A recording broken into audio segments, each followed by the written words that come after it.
자, 시작하도록 하겠습니다. 늘 하던 대로 인사부터 하고 시작하도록 할게요. 저는 임연닷컴 최한솔입니다. 반갑습니다. 자, 오늘은 이제 기출 분석과 서브노트 작성 방법 및 활용과 관련된 특강을 하는 날입니다. 그래서 제가 평소에 사용하지 않던 강의실과 그리고 환경이라서 조금 저는 어색해요. 그럼에도 불구하고 최선을 다해서 말씀을 드릴 거니까 여러분들도 오늘 제가 말씀드리는 내용을 바탕으로 남은 기간 동안 열심히 임용 공부를 해주시면 좋을 것 같습니다. 자, 그러면 지금 화면에 이렇게 이제 나와 있죠. 자, 기출 분석에서 뭐 할 건데? 라고 제가 질문을 드렸습니다. 그래서 지금 이제 3월부터 전반기 남는 6월까지 여러분들이 해야 될 게 이 기출 분석이라는 거예요. 근데 이 기출 분석을 해서 여러분들이 얻어야 될 게 있어요. 그 얻어야 될 거 관련된 내용으로 오늘 수업을 진행할 예정입니다. 자, 그러면 보도록 할게요. 자, 오늘 진행 순서는요, 지금 보는 것처럼 이렇게 총 3가지 내용으로 얘기를 할 겁니다. 그래서 지금 생각으로는 첫 번째, 두 번째까지 수업으로 진행하고 점심을 먹고 그리고 세 번째 구체적인 기출 분석을 할 예정입니다. 그리고 끝나고 나서 이제 상담이 필요하거나 질문이 있다고 하면 하시면 됩니다.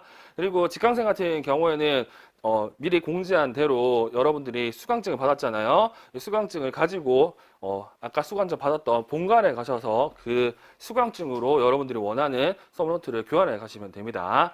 그리고 미리 알려드린 것처럼 만약에 오늘 수업을 듣고 괜찮다라고 해서 나중에 더 얘기할 3, 5월 강의라든지 3, 6월 강의에 관심이 있다는 분 같은 경우에는 데스크 가서 이제 상담을 받으시면 됩니다. 자, 그러면 첫 번째, 특수교육 임용 시험에서 일반적인 공부 방법 및 시기별 공부 방법에 대해서 한번 말씀을 드릴게요. 이 같은 경우에는 제가 1, 2월 달에 얘기했던 내용과 거의 비슷한데 다시 한번 말씀드리면 이런 내용으로 여러분들한테 말씀을 드릴 수가 있을 것 같습니다. 자, 기본적으로 여기는 효율적인 임용고시 공부 방법이라고 되어 있는데요. 여러분들이 아시다시피 공부 방법 같은 경우에는요, 사람마다 다 다릅니다. 근데 합격한 사람들, 임용뿐만 아니라 여러 가지 시험에 합격한 사람들이 얘기하면 꼭 이거는 했다고 얘기를 하더라고요. 어떤 걸 얘기를 하냐면 기본적으로 특정 시험에 합격을 하려고 하면 먼저 해야 될 건 이거를 제일 많이 얘기합니다. 수능이 됐든 공무원 시험이 됐든 간에.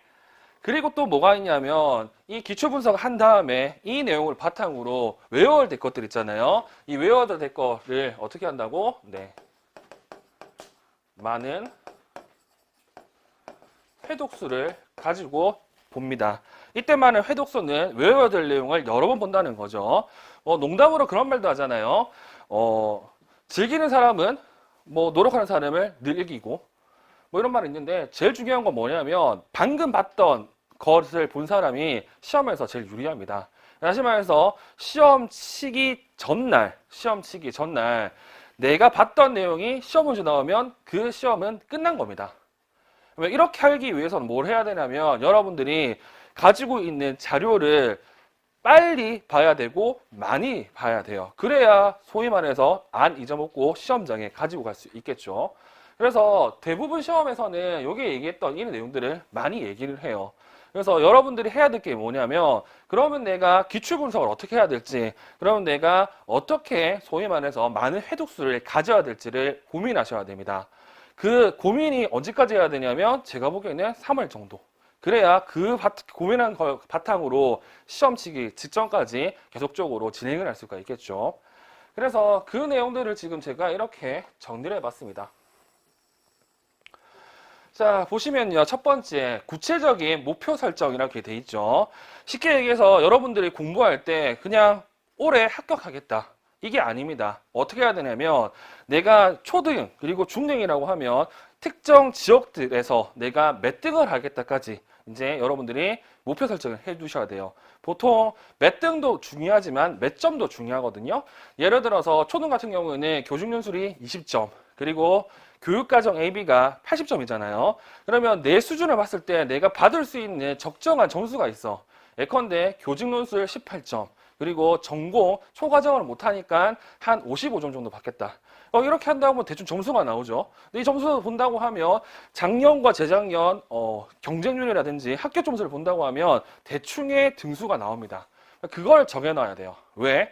이렇게 안 하면 막연히 공부할 수밖에 없어요. 무슨 말이냐? 자, 내가 늘 교직 연수 점수에서 점수가 떨어진다. 아니면 늘 내가 교육학 점수에서 점수가 떨어진다 하면 당연히 오래 공부할 때는 그쪽 부분을 투자를 많이 해야 됩니다. 투자를 많이 한다는 것은 저는 그렇게 생각하거든요. 절대적인 공부량이 필요하다고 생각해요. 그러면 24시간 동안에 공부를 할 때 뭐 좀 점수가 괜찮은 특수교육학은 적게 하고, 그리고 점수가 안 좋는 뭐 교직연수 연습이라든지 교육학은 더 봐야 되겠죠. 그런 식으로 해서 여러분들이 뭘 해야 되냐면 구체적인 목표를 정해 놓으셔야 됩니다. 그래야 뭐가 된다? 이걸 통해서 내가 공부할 방향과 공부할 내용과 공부할 분량이 결정이 됩니다. 근데 여러분들은 막연하게 그렇게 하죠. 오늘 몇 시간 공부했다. 늘 얘기하지만 시간으로 공부하는 건 아무도 의미가 없어요. 뭘 해야 되냐면 분량이 중요해요. 시간으로 공부하면 결국에는 그거 밀려가지고요. 다 못하고 들어갑니다. 해봤잖아. 초등학교, 중학교, 고등학교요. 그렇죠? 그러니까 공부할 때는 지금 보는 것처럼 이렇게 목표가 정했어야 되고, 목표를 정할 때는 시간보다는 분량으로 이제 여러분들이 공부를 해야 됩니다. 자, 그리고 여기서 중요한 게 뭐냐면 구체적인 목표 찾기 위해서 첫 번째가 자신만의 공부 방법을 찾고 실천하는 거라고 나와 있죠. 제가 늘 얘기하는 게 뭐가 있냐면요. 합격하기 위해서는 여러 가지 방법이 있어요. 근데 그 여러 가지 방법 중에서 자신에게 적합한 방법을 찾으셔야 됩니다. 이거는 여러분들이 안 좋게 얘기할 수도 있지만 소위 말해서 수능 점수가 높은 대학교의 출신들, 선생님들 같은 경우에는 정말 1년 또는 2년 만에 공부 합격해요. 그 이유가 뭐냐면 그들은 이미 초중고부터 공부를 해서 뭘 가지고 있다고? 자신만의 공부 방법을 가지고 있습니다.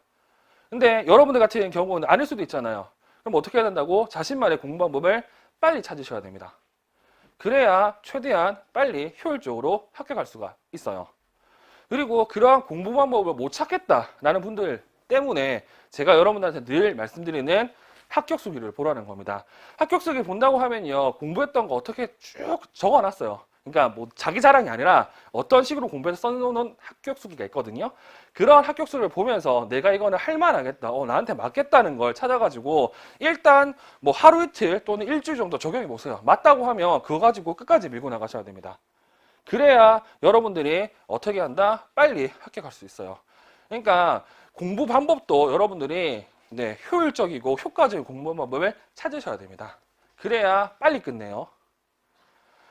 자, 그리고 마찬가지로 목표가 정해졌다고 하면 뭘 할 수가 있냐면 공부 계획을 수립할 수 있어요. 자, 공부 계획을 수립할 수가 있는데 공부 계획 같은 경우는 기본적으로 여기 나온 것처럼 뭘 해야 된다고요? 이해해야 돼요. 그리고 또 뭘 해야 되냐면 암기해야 돼요. 그리고 뭘 해야 되냐면 적용해야 돼요. 근데 이 세 가지가 다 따로가 아니라 거의 같이 돌아갑니다. 자, 저는 늘 이렇게 얘기합니다. 저 같은 사람 같은 경우 저는 특정한 책 워딩보다는 그 내용을 우리가 배웠던 용어로는 의미 중심으로 해독을 하거든요. 저 같은 경우는. 그러면 이해는 편해요.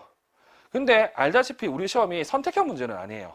그러면 서답형이라고 한다고 하면 소위 말해서 채점 기준표, 루브릭 안에 내가 쓴 내용이 들어가 있어야 되는데 안 들어갈 가능성이 높겠죠. 왜? 내 생각을 쓰니까.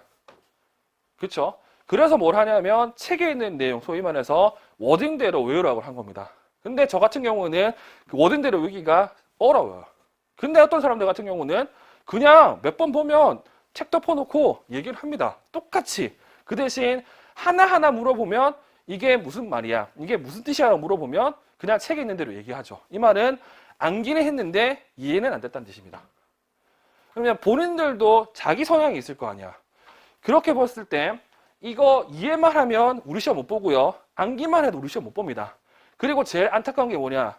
이해도 있고 암기도 있는데 적용을 못하는 사람들이 있어. 이런 사람들 같은 경우는 진짜 힘들어요. 많이 힘들어요.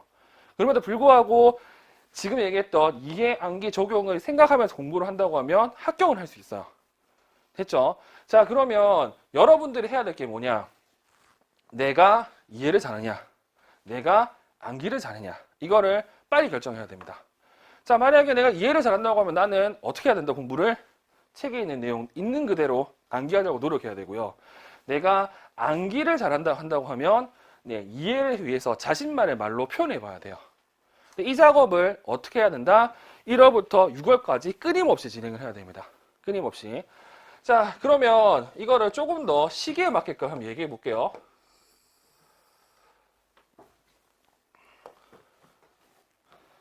자, 1, 2월. 자, 1, 2월 같은 경우는 제가 수업 때 늘 말씀드리는 게 있습니다. 1, 2월 같은 경우는 처음에는 여기 나와 있는 이해를 여러분들이 위주로 공부를 해야 돼요. 그 다음에 해야 될 게 뭐다? 그나마 키워드나 아니면 마인드맵 정도는 암기하라고 얘기를 합니다. 그 다음에 이제 적용인데 이 적용은 지금부터 신경 쓸 필요는 없습니다. 왜냐? 어느 정도 이해하고 암기하면 이제 적용은 자연스럽게 돼요. 자연스럽게 안 되는 사람들이 문제지. 일단 1, 2호는 이 부분에서 신경을 쓰셔야 됩니다. 그래서 1, 2호부터 뭐 외운다? 얘기를 합니다. 외워도 되는데 그거 11월 때까지 기억할 수 있겠냐? 웬만한 사람들은 기억하지 못합니다. 그러니까 지금 뭘 해야 되냐면 특정한 내용을 보고요. 이 내용을 가지고 내가 생각한 내 사고 표현으로 얘기할 수 있느냐가 더 중요합니다. 그래야 이게 어떻게 된다고? 소위 말해서 내 스키마에 자리를 잡는 거죠. 됐죠? 그러면 이렇게 1, 2월을 보냈다고 하면 이제 해야 될 건 3, 6월 이겠죠. 자, 3, 6월 같은 경우에는 이해는 해야 돼요. 그 대신 이제는 이해한 내용을 어떻게 해야 된다고? 이렇게 암기하려고 이제 노력을 해야 되고요. 그리고 슬슬 암기한 내용을 적용하려고도 노력을 해야 됩니다. 그러면 지금 같은 경우에는 이런 느낌, 이해와 암기가 거의 동급으로 돼야 되고, 그리고 적용은 이제 슬슬 해야 될 차례. 그리고 7, 8월부터는 이해보다는 암기, 그리고 적용, 그리고 90원은 적용. 이렇게 여러분들이 특정 시기에 맞게끔 공부를 하셔야 됩니다. 자, 그러면 어차피 1, 2월은 지나갔어. 그러면 남아있는 3, 6월 전반기 동안 여러분들 뭘 해야 된다고? 이 이해와 암기를 동시에 해야 돼요. 그래서 힘들어요. 근데 이 이해와 암기 그리고 적당한 적용까지 할 수 있는 게 뭐가 있냐면 기출분석이에요. 자, 이 기출분석 같은 경우에는 뭐 조금 더 얘기한다고 하면 이렇게 얘기할 수 있어요. 자, 기출문제가 있습니다. 기출문제를 보고요. 아, 이거 답이 뭐다. 이렇게 하는 걸 뭐라고 하냐면 기출문제 확인이라고 얘기합니다. 이 확인 혼자서도 할 수 있습니다. 이론서, 강론서 펴놓고 여기서 나왔네. 답이 뭐네. 충분히 할 수 있어요. 근데 이렇게 하는 거는 1, 2월달 아니면 본격적으로 공부를 하기 전에 해야 될 작업들. 이 같은 경우는 우리 시험에서 이게 나오네 정도 확인하는 겁니다. 그 다음에 기출 분석이라 할 수 있는 게 뭐가 있냐면 기출 풀이가 있겠죠. 이 기출 풀이 같은 경우에는 우리 문제 같은 경우에는 초등도 그렇고 중등도 그렇고 유치원도 그렇고 기본적으로는 이제 문제가 나오고 문항이 나와요. 그러니까 문제 같은 경우에는 요즘에는 그냥 물어보는 게 아니라 뭐가 나온다? 가나다, 지문이 나오잖아요. 이 지문에 나와 있는 개념 확인해야 되고 문제에서 물었던 개념도 확인해야 돼요. 다시 말해서 시험 문제에 나와 있는 전체 내용을 어떻게 해야 된다? 본인이 알고 있는 스키마에 대입해보고 대입한 결과 이게 어떤 내용인지 여러분들이 다 찾을 수 있어야 돼요. 찾을 수 있어야 돼요. 그리고 이거 하려고 하면 기본적으로 뭐가 돼 있었냐면 최소한의 내용 체계, 소위 말해서 마인드맵을 가지고 있어야 됩니다. 근데 이 마인드맵은 사람마다 다를 수가 있어요. 그거는 강조할 일은 아니니까. 자, 그리고 이렇게 기출 풀이를 한 다음에는 드디어 할 수 있는 게 뭐가 있냐면 분석입니다. 자, 기출 분석을 하려고 한다면 여러분들은 완벽한 내용 체계, 마인드맵을 알고 있어야 되고요. 그리고 이 마인드맵 간의 개념 간의 관계를 알고 있어야 돼요. 그리고 능력이 된다면 뭐도 알아야 되냐면 이 내용이 어디 책에서 나왔고 따라서 이 책 기준으로 본다고 하면 조금 더 볼 수 있는 내용이 뭔지를 여러분들이 확인하셔야 됩니다. 그래서 여러분들한테 기출 분석을 해보라 하면 딱 여기까지 합니다. 여기까지 딱 해요. 그러놓고 다 했다고 합니다. 근데 물어보면 몰라요. 몰라요. 자, 그러면 우리가 지향해야 될 게 이 분석이죠. 이 분석을 하기 위해서는 아까도 얘기했지만 완벽한 이해 그리고 어느 정도의 암기는 필요합니다. 그리고 강론서에 나와 있는 여러 내용들을 함께 봐야 진정한 분석이 되는 거고요. 이 분석을 마치면 뭐가 보이냐면 다음번에 이게 나오겠는데 다음번에는 이렇게 물어보겠는데가 보여요. 근데 이거 같은 경우는 제가 얘기할 수 있는 부분이 있고요. 그리고 여러분들 공부해서 여러분들 스키마에 따라서 나오는 부분이 있어요. 근데 제가 얘기한 부분은 얼추 많이 나와요. 근데 제 수업을 듣고 정말 높은 점수를 합격한 사람들 같은 경우는 제가 얘기한 거 플러스 본인이 생각한 그 내용도 많습니다. 그리고 그런 내용들이 많아질수록 어떻게 된다고? 점수가 넘사벽이에요. 그리고 여러분들이 공부해 보시면 알겠지만 아무리 본인이 2차 시험에 자신 있다고 하더라도 1차 통과 못하면 말짱 꽝이죠. 그리고 아무리 2차를 잘한다고 하더라도 1차 점수가 커트라인 내면 쫄려서 제대로 자기 실력을 발휘하지도 못합니다. 그래서 제가 늘 얘기하는 게 1차 점수가 깡패라고 얘기해요. 자, 1차 시험 준비하려고 한다고 하면 얼마나 할 수 있냐면 12월부터 할 수 있어요. 초등 같은 경우에는 12월 1, 2, 3, 4, 5, 6, 7, 8, 9, 10 거의 뭐 10개월, 11개월 이렇게 할 수가 있죠. 그리고 중등 같은 경우도 길게 한다고 하면 한 9개월 정도 할 수가 있습니다. 자, 그렇게 봤을 때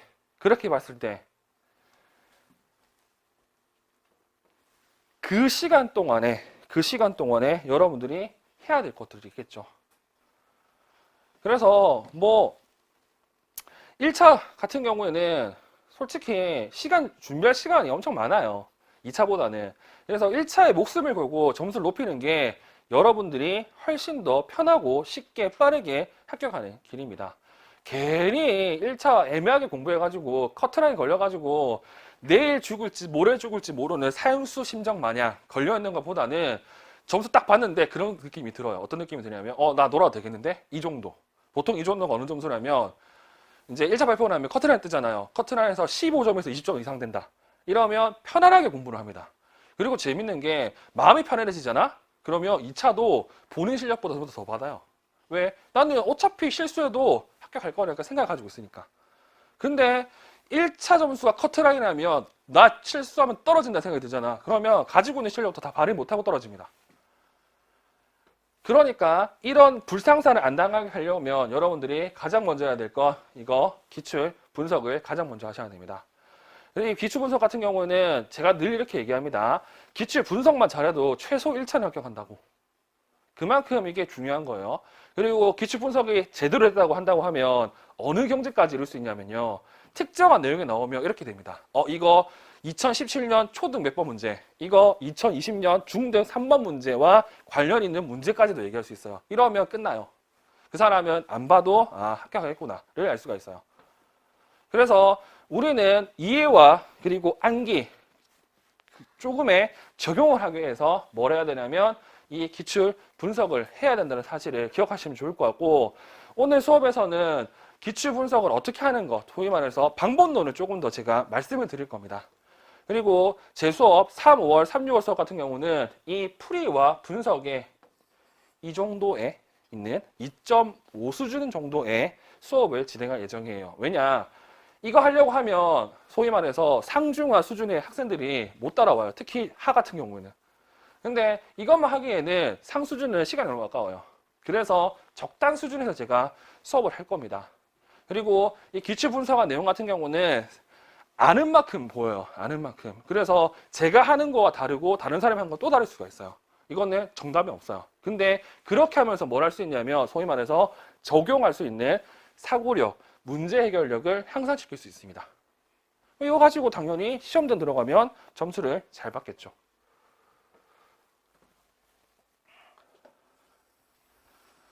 됐죠? 그래서 우리는 여기 이해, 암기, 적용, 소위 말해서 맞는 키인 기초 분석을 열심히 해야 된다는 걸 알 수가 있을 거예요.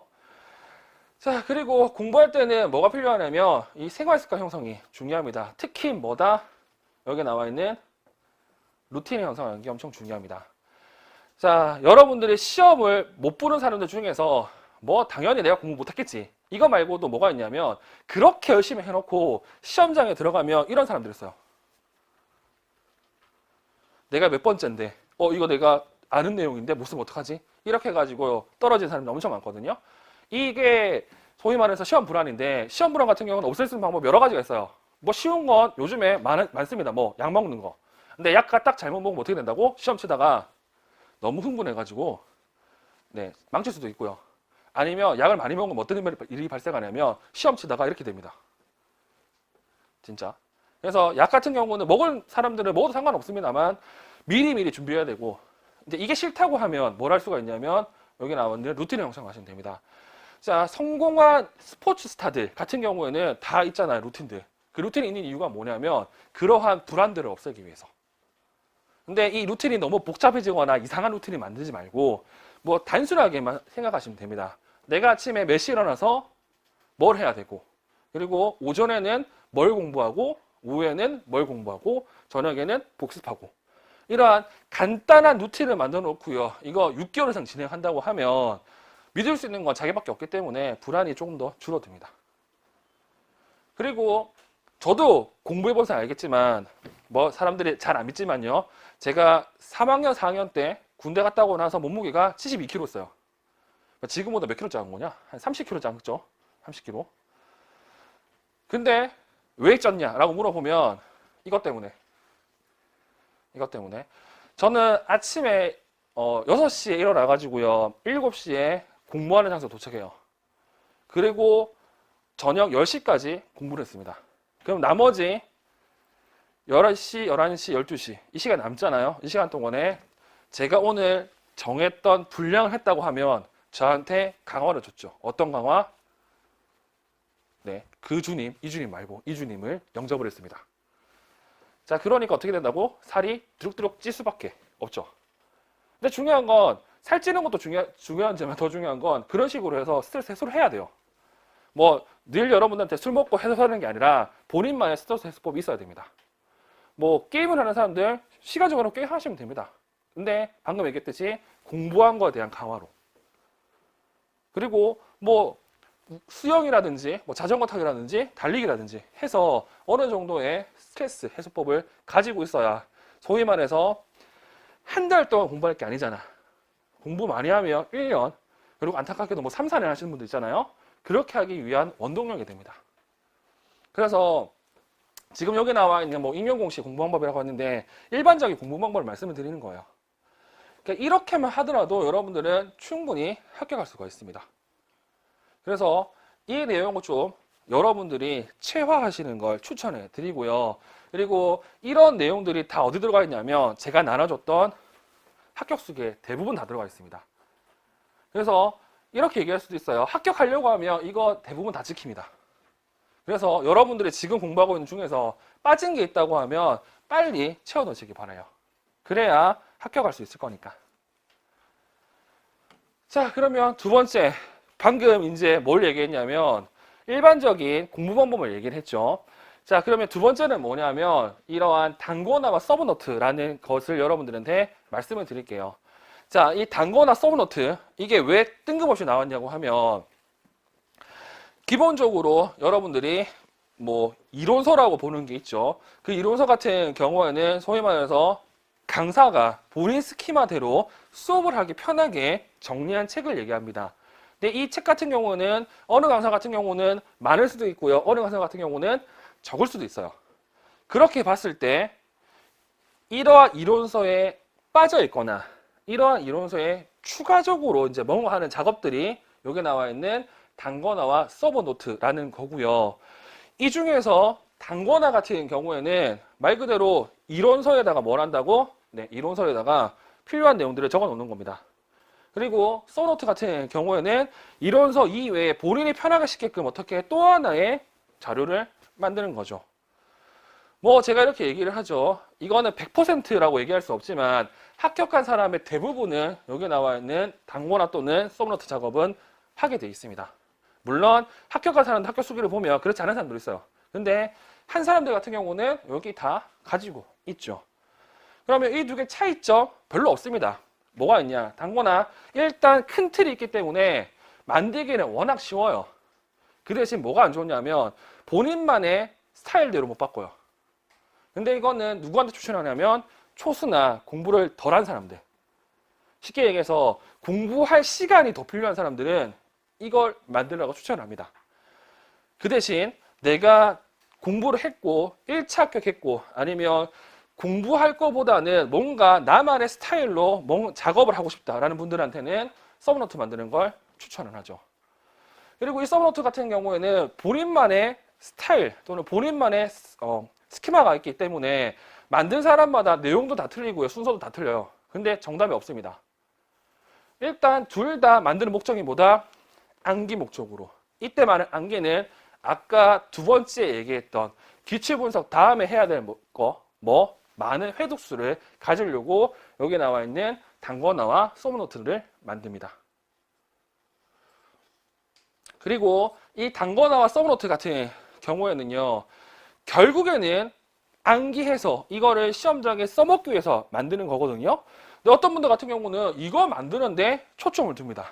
만들어 가지고 어떻게 한다? 이렇게 가보 모시듯이 보관합니다. 이러면 망하는 거지. 그럴 바에는 강사하세요. 책 만들어서. 근데 중요한 건 그게 아니잖아요. 이거 뭐 여러 번 봐야 되고요. 이 중에서 중요한 것도 체크해서 또 봐야 돼요. 됐죠? 근데 제가 말씀드린 것처럼 공부를 덜 한 사람들은 왜 단권화를 하라고 하냐면요. 단권화 말고 만약에 서브노트를 만들잖아요. 그러면 본인만의 이론서를 만듭니다. 뭐 어떻게 되냐면 이렇게 돼요. 물어봅니다. 이거 다 외울 수 있습니까? 자기도 얘기하죠. Nope. 그러면 뭐예요 이게? 안 만드는 게 낫지. 그렇죠? 그래서 단권화 서브노트 분량 제한 없습니다. 필요한 분들 같은 경우는 영역당 두세 장 상관없어요. 그 대신 완벽하게 내가 그거를 덮어놓고 똑같이 만들 수 있으면 돼요. 그리고 내가 조금 더 채워넣을 게 있다라고 하면 저는 개인적으로 뭐 영역 따라 다르지만 맥시모로 해가지고 한 30장, 40장 이 정도 맥시모로 해서 그렇게 해도 다 해도 한 500페이지 될걸요. 나중에 여러분들에게 전달할 이런 느낌으로 됩니다. 이런 느낌으로 돼요. 이런 느낌으로. 근데 이것도 많아요, 솔직히. 이걸 어떻게 배웠지? 여튼 아니면 뭐 이렇게 얇게도 만들 수 있습니다. 근데 이 같은 경우는 글자 포인트가 제가 알기로는 2포인트 엄청 얇아요. 근데 본인이 볼 건데 무슨 상관이야? 그렇죠? 그래서 이분 같은 경우는 재작년 서울에 초등학교 간 분들, 그리고 이분 같은 경우는 작년 중등 경기도 합격한 분. 다 달라요. 중요한 건 이거 만들어서 뭐 하면 된다고? 암기해서 여러 번 보고 합격하면 됩니다. 됐죠? 자, 그러면 이 단권화 같은 경우에는 뭐 그런 거죠. 수업을 들으면서 내가 강의 중에 필요하다고 생각한 내용을 적어두거나 아니면 내가 공부하면서 이 부분에서 조금 더 봐야 될 내용을 붙이거나 이렇게 할 수 있습니다. 단권화 같은 경우는 쉽게 하려고 한다면요, 그냥 교재에다가 포스트잇 아니면 글자 적어서 하시면 돼요. 근데 이거는 나중에 보기가 좀 힘들어요. 됐죠? 그리고 진짜 내가 단권화에 미친 듯이 하겠다 그러면 한 가지 방법이 있는데, 이론서 있잖아요. 소위 말해서 배를 자릅니다. 절단을 해요.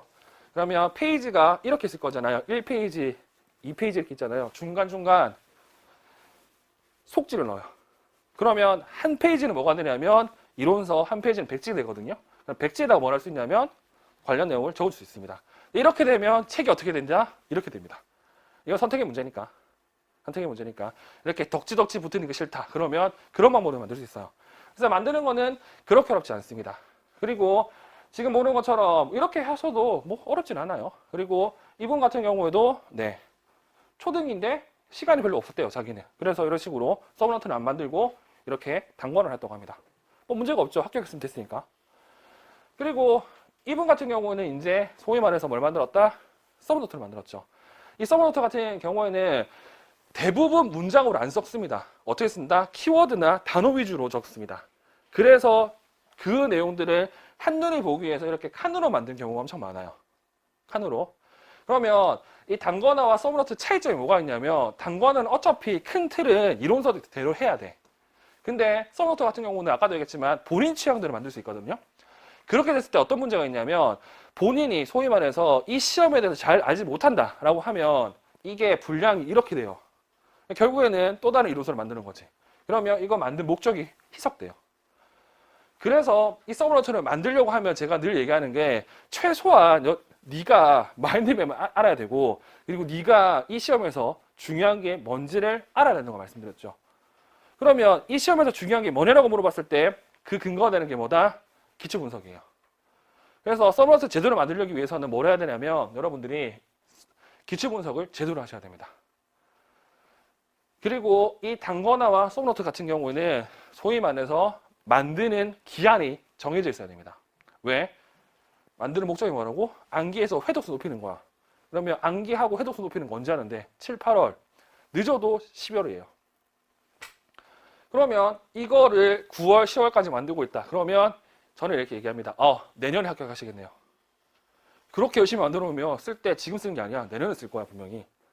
그렇기 때문에 이 같은 경우는 완벽하게 만들려면 제 경험상 2년이 걸립니다. 그래서 재수 때 만들다가 실패해요. 그래서 3수 때 완벽해가지고 합격을 하는데 합격할 때도 커트라인이 아니라 높게 합격합니다. 그래서 얘는 시간이 꽤 많이 걸리고 노력도 많이 걸려요. 그래서 보통 단거나 자료 같은 경우는 합격하면 바로 어떻게 해야 되냐? 버립니다. 근데 얘 같은 경우는 들고 있어요. 에너지가 그렇게 많이 들었다니까. 그렇죠? 그래서 이 서브노트 만들 때는 어떻게 해야 된다? 기출 분석을 완벽히 한 다음에 그 내용을 바탕으로 하라고 합니다. 그래서 제가 3, 5월, 3, 6월 수업에서 그렇게 얘기하는 게 그거예요. 내용을 모르면 쓸데없는 거 다 집어넣거든요. 그리고 본인의 능력 밖의 내용을 다 집어넣어요.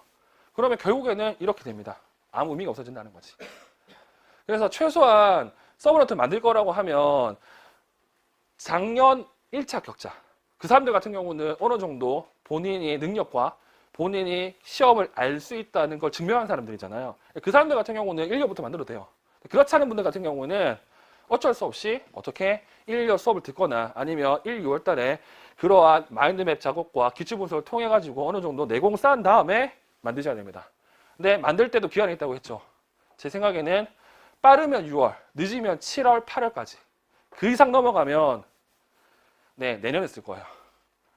그러니까 의미가 없다는 거지. 그래서 이거 만들 거라고 하면 진짜 독한 마음으로 만드시고요. 편하게 할 거라면 그냥 이거 만드는 게 좀 편합니다. 됐죠? 그 대신 만들어 놓으면 써먹어야 돼. 그냥 만들기만 하면 아무 의미가 없어요. 그러니까 만들 때부터 목적을 기억하셔야 됩니다. 어떤 목적? 이거 보고 내가 외울 거다. 그래서 최대한 간략하게. 됐죠? 자, 그러면 서브노트, 단거나 자료 만들었어. 그럼 어떻게 활용할 것인지를 봐야 되는데 이 활용과 관련해서는 합격 수기에 잘 쓰신 분이 하나가 있습니다. 그래서 그분 거 보면 조금 더 얘기를 해보도록 할게요. 자, 합격 수기 같은 경우는 앞쪽에는 초등 내용이고요. 뒤쪽부터는 중등 내용인데 이 가운데 부분을 보면 서울 중등 합격 수기라는 게 있어요.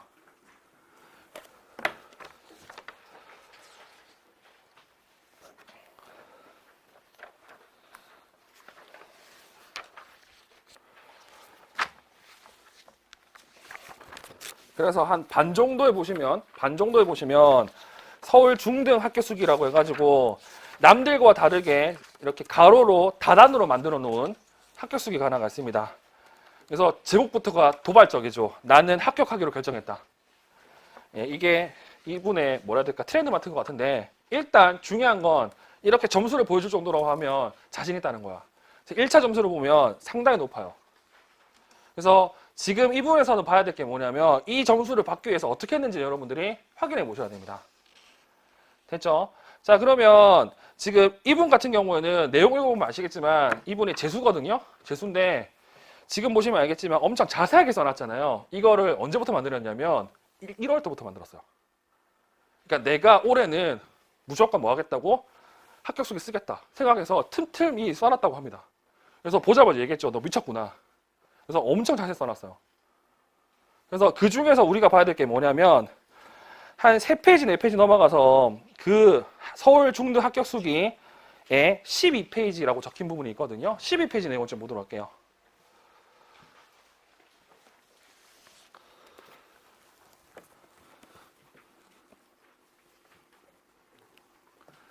자, 12페이지 보시면 왼쪽에 뭐가 있냐면 서브노트 활용법이라는 게 있어요. 이게 정석적으로 공부한 방법이에요. 제일 정석적으로. 자, 서브노트 활용법을 보시면 기본적으로 본인 스키마 그리고 수업에 들었던 내용으로 뭘 만들었다고 표 형태의 한눈으로 볼 수 있는 이러한 내용들을 정리해뒀죠.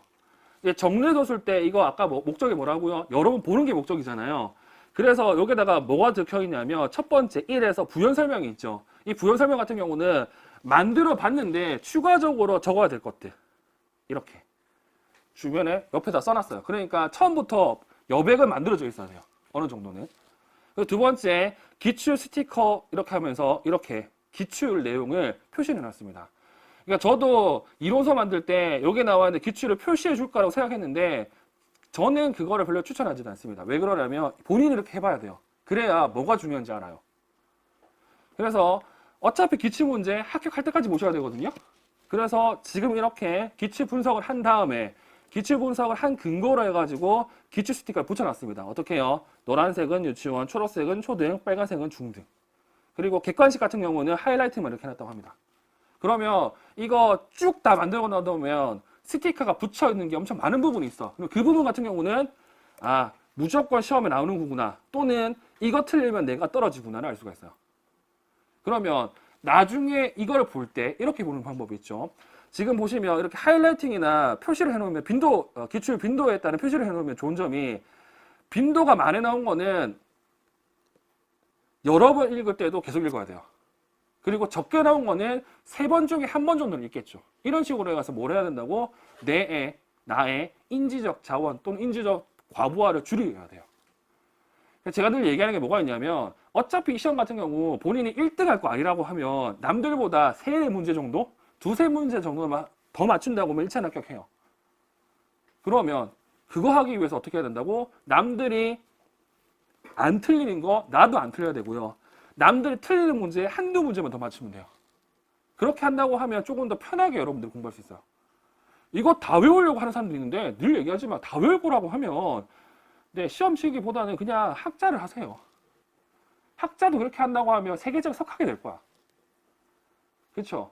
그러니까 제발 공부 방법에 좀 공부를 해보십시오. 다 외우는 건 인간적으로 말도 안 됩니다. 그리고 다 외울 거라고 하면 그 사람은 특수교육학보다는 다른 거 하는 게 더 인류 발전에 공헌을 할 거예요. 뭐 전기차를 만드든지 태양광 발전기를 만드든지 훨씬 나아 그게. 그렇죠?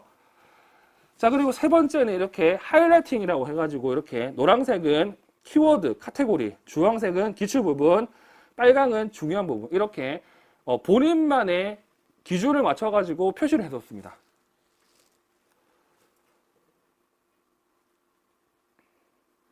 됐죠? 그러면 여기 적힌 것처럼 설명이 이렇게 돼 있잖아. 밑으로 내려가시면 이렇게 나와 있죠. 자, 하이라이팅이 된 것을 보니 객관식에는 기출이 되었으나 기출 스티커가 없으니 서답형에 아직 출제가 되지 않았음을 알 수 있다. 그러면 다른 말로 이거 서답형에 나올 가능성이 높겠구나를 알 수가 있어요. 이렇게 하면 제대로 된 뭘 한다고요? 네, 기출 분석을 한 거죠. 근데 이거를 어떻게 해야 된다고? 전과목을 이렇게 해야 돼요. 근데 이렇게 하려면 시간이 엄청 많이 걸립니다. 근데 이렇게 하면 이 자체만으로도 얻는 게 많아요. 뭘요? 이해 당연히 되겠지. 암기 만들면 자연스럽게 돼요. 어느 정도. 그리고 적용 보시면 적용할 수 있어요. 그래서 서브노트 같은 경우에는 제가 이렇게 여러분들에게 전달을 해드리지만 이거 보고 이상한데 나한테 안 맞는데 한다고 하면 본인이 만드는 게 100번 낫습니다. 무슨 말인지 아시겠죠? 그래서 이렇게 한번 정리한 다음에 끊임없이 어떻게 한다고요? 방금 얘기한 것처럼 많이 나온 거 많이 보고 적게 나온 거 적게 보고. 그리고 추가적으로 지금 이렇게 표시가 되는 것들이 있어요. 여백에. 그런 거 같은 경우는 새롭게 출간된 내용이나 아니면 조금 더 강조한 내용들을 따로 적어 놓은 거죠. 그럼 이것도 나중에 한 번 더 봐야 되고. 이렇게 보셔야 됩니다. 그리고 아까 얘기했던 기출 분석하는 방법이 기출 문제 확인하는 거, 그리고 기출 풀이하는 거, 기출 분석하는, 궁극적으로 말하는 기출 분석을 하기 위해서는 강론을 읽어야 돼요. 근데 이 중에서 강론 읽으라고 얘기하면 읽는 사람 별로 없어요. 근데 강론을 읽어야 되는 사람들이 몇 명이 있는데 그 중에 하나가 누구냐면 나 이해 암기 다 했는데 적용이 안 되는 사람들. 그 사람들은 강론 읽는 게 좀 더 낫습니다. 그리고 강론을 읽으면 좋은 게 뭐가 있냐면 예를 들어서 나중에도 얘기했지만 작년 중등 문제에 뭐가 나왔냐면요. 시험 문제 한 번도 안 나왔던 상위 언어 인식과 관련된 문제가 나왔어요. 근데 그 내용 같은 경우에는 현재까지 출간됐던 책 중에서는 똑같은 내용이 없어요. 근데 올해 2월 말에 뭐가 나왔냐면 고은 선생이 의사소통장애아 교육 이 3판이 나왔거든요. 그 3판 내용에 기출문제가 똑같은 게 나와 있어요. 그러면 이걸 만약에 알고 있다고 하면 어떻게 생각해야 되냐면 내년부터 이 책에서 또 나오겠네. 이렇게 알 수 있어요. 그러면 그 내용 기점으로 양옆으로 본다고 하면 새롭거나 아니면 시험 문제 안 나온 게 있잖아요. 그러면 무조건 나옵니다, 그거는. 그런 식으로 지금 여기 나와 있는 서브노트를 채워줄 수 있어요. 근데 이 작업이 쉽지는 않아요. 그래서 보통 이 서브노트 작업을 혼자 해도 되지만 두세 명이서 하라는 이유가 그런 겁니다. 혼자 하기에는 이게 너무 힘들거든. 됐죠? 그래서 지금 얘기했던 내용이 이걸로 마무리됩니다. 어떻게 마무리되냐면 단거나 시간이 없거나 아니면 잘 모르는 사람들은 이거 하시는 게 편하고요. 그리고 나만의 자료를 얻거나 조금 더 공부를 빡세게 하고 싶다. 그러면 서브노트 만드세요. 근데 단거나든 서브노트든 목적이 뭐라고? 암기를 위해서 회독수를 높이기 위해서 만들기 때문에 얘 같은 경우에는 기본적으로 어떻게 해야 된다? 최대한 간략하게 그리고 내가 외울 수 있는 정도로 만드셔야 돼요. 그 다음에 해야 될 게 뭐다? 이거 만들 때 1년, 2년, 3년 걸리는 게 아니라 시간이 정해져 있다는 사실을 기억해 두셔야 되고 그리고 사람인지라 처음에 한 것과 끝에 한 게 소위 말해서 퀄리티 차이가 좀 나요. 근데 이거는 눈 감고 가셔야 돼요. 왜냐? 이거 수정하는 순간 어떻게 된다고? 계속 수정합니다. 그러면 어떻게 된다고요? 시험 칠 때까지 수정해요. 이러면 의미가 없어요. 됐죠? 어느 정도까지 그냥 타입을 보세요. 다 하고 싶으나 하면 안 되겠다를. 그래 놓고 이걸 이용해서 끊임없이 어떻게 해야 된다고요? 확인하고 암기하고 하셔야 됩니다. 그리고 이분 같은 경우에는 서브노트 활용법 오른쪽에 뭐가 있냐면 이렇게 서브노트 만들 시 각 영역별로 뒤에 필기할 수 있는 여백종이 남겨두기라고 하면서 이렇게 오늘의 암기노트 샘플이라는 걸 만들어 놨어요. 이게 뭐냐면 내가 서브노트 열심히 봤잖아. 그러면 본 거를 증명을 해야 돼. 뭘로? 백진출로. 그래서 이렇게 백진출 한 거예요. 날짜가 적혀 있잖아. 8월 13일 날 이거를 공부해서 이걸 썼다고. 이걸 다 남겨놓으셔야 됩니다. 그리고 이거 왜 남겨놓어야 되냐면 이렇게 해야 내가 모르는 부분을 보여. 그리고 사람은 똑같은 곳에서 실수를 하거든요. 그래서 여러분들이 한 번 배웠을 때 잘 보이는 거, 잘 풀리는 거는 안 틀려요, 거의. 근데 맨날 틀린 거는 맨날 틀려요. 그러면 그걸 통해서 뭘 할 수 있다고? 모자란 부분은 메꿀 수 있어요. 이렇게 모자라는 부분을 메꾸면 점수 올리기는 제일 편합니다. 그것도 이걸 통해서 활용할 수가 있습니다. 그러니까 단거나 서브노트 저는 무조건 하라고 합니다. 정 안 되면 어쩔 수 없고 왜? 이런 효과를 얻을 수 있기 때문에. 됐죠? 그래서 공부할 때는 아까도 얘기했지만 시간이 아니라 분량으로 해야 되고요. 분량 같은 경우는 꼭 뭘 할 수 있냐면 이렇게 소위 말해서 조작자 쪽에서 얘기하는 반복하고 관찰 가능한 결과물을 낼 수 있어요. 이거를 매일 하셔야 돼요. 이렇게. 그런 거 하면 어떻게 된다고? 높게 점수를 받을 수 있습니다. 그리고 높게 점수를 받으면 2차 때 제가 늘 얘기하는 벽에 똥칠을 하지 않는 이상 또는 면접관에 뺨을 때리지 않는 이상 떨어지지 않습니다. 그 정도 받으면 되잖아. 됐죠? 그래서 제가 이거 드리는 이유가 뭐냐면 여러 사람들이 이런 방법으로 저런 방법으로 공부를 했는데 합격했어요. 이 중에서 나한테 맞는 게 있을 거야. 나한테 맞는 걸 여러분들이 하는 게 제일 효율적으로 공부를 하는 방법이잖아요.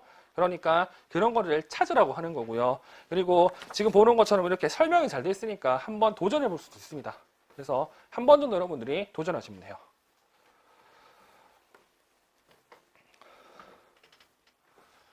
자, 그리고 세 번째. 자, 방금 얘기한 것처럼 단거나 그리고 서브노트 하기 위해서는 뭐가 필요하다고? 이 기출 분석하는 방법을 알고 있어야 됩니다. 그래서 간단하게 정리하면 이렇게 이제 정리를 해두었거든요. 보시면 첫 번째, 문제 유형을 파악하라. 이 문제 유형 같은 경우에는 사람마다 유형을 다르게 볼 수도 있으나 저 같은 경우에는 지금 세 가지 유형으로 이제 여러분들한테 제시를 할 겁니다. 그 세 가지 유형이 나와 있는 게 이 종이에요. 이 종이. 자, 이 종의 내용을 좀 보시면요. 유형 1, 단순 암기형, 그리고 유형 2, 자료 해석형, 유형 3, 추측 추론형 이렇게 이제 저는 세 가지로 얘기를 할 텐데 이 중에서 여러분이 틀리면 안 되는 게 하나가 있어요. 단순 암기형은 틀리면 안 돼요. 그러면 이거 틀렸다 하면 어떻게 생각하시면 됩니다. 떨어졌구나. 왜? 이거 같은 경우는 누구나 할 수 있는 거거든요. 그리고 틀려도 되는 형 같은 경우는 맨 마지막에 나와 있는 추측 추론형. 이거는 소위 말해서 출제자 입장에서 변별력을 높이기 위해서 소위 말해서 문제를 내는데 그 문제가 킬링 문제라고 얘기해요. 그 킬링 문제에 해당하는 게 이 추측 추론형이에요. 그러면 대부분 문제가 뭐가 나오냐면 두 번째 유형인 자료 해석형이 나와요. 근데 이 자료 해석형 같은 경우에는 나중에 좀 더 얘기하겠지만 여러분들이 알고 있는 내용과 문제에서 나타나 있는 은연중에 얘기하는 내용을 연결해서 쓰는 거거든요. 근데 이거를 잘 못합니다. 그래서 특히 중등 같은 경우는 다 그렇게 얘기합니다. 나중에 시험 치고 왔는데 내 생각보다 점수가 훨씬 더 낮게 나와. 그 이유가 뭐냐면 내 생각은 맞아. 근데 문제에서 있는 걸 연결시키지 못했기 때문에 점수가 많이 낮게 나와요.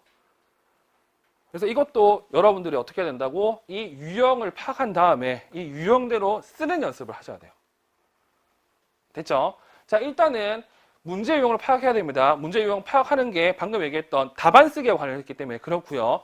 그리고 두 번째는 지문과 문항에 언급된 내용에 대해서 찾아보아라. 자, 찾는 게 뭐냐? 내 이론서 아니면 내 서브노트, 내 단권화 자료 등등 해서 문제에 나와 있는 개념, 이론 같은 경우를 사차치 찾아보셔야 됩니다. 근데 이 같은 경우는 여기는 나와 있지만 기출문제는요, 알면 알수록 달라집니다.